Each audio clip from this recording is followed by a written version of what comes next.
सुप्रभात बहनों, क्लास सप्तम।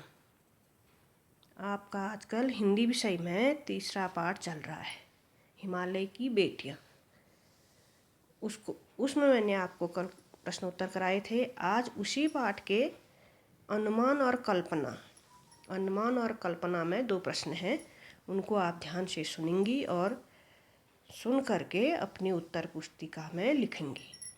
जिसका पहला प्रश्न है, लेखक ने हिमालय से निकलने वाली नदियों को ममता भरी आँखों से देखते हुए उन्हें हिमालय की बेटियां कहा है।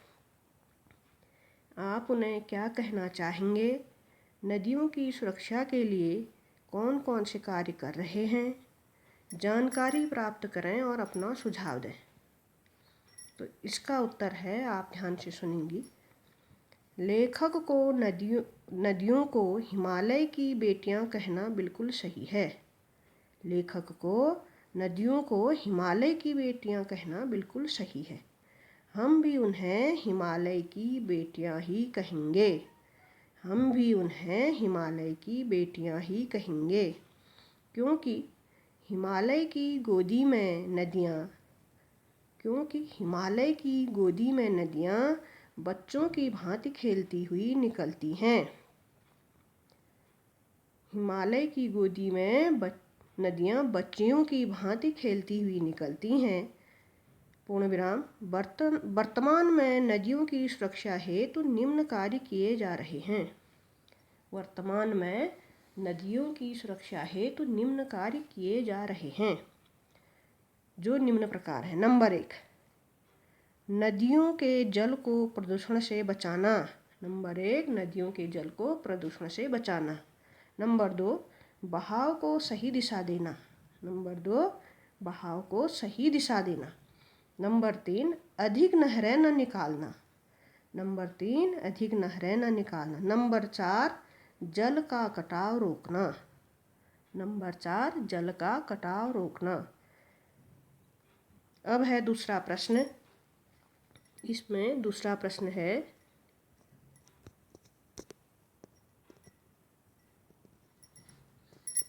नदियों से होने वाले लाभों के विषय में चर्चा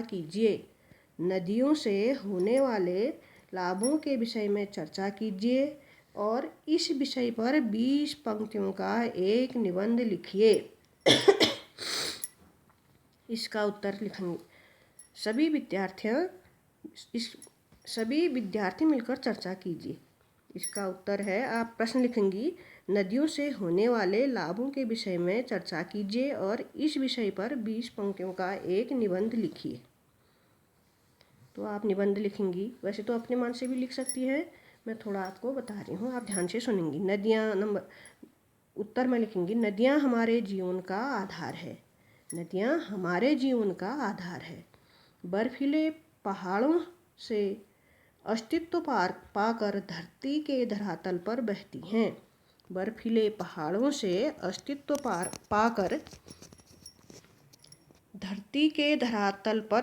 हैं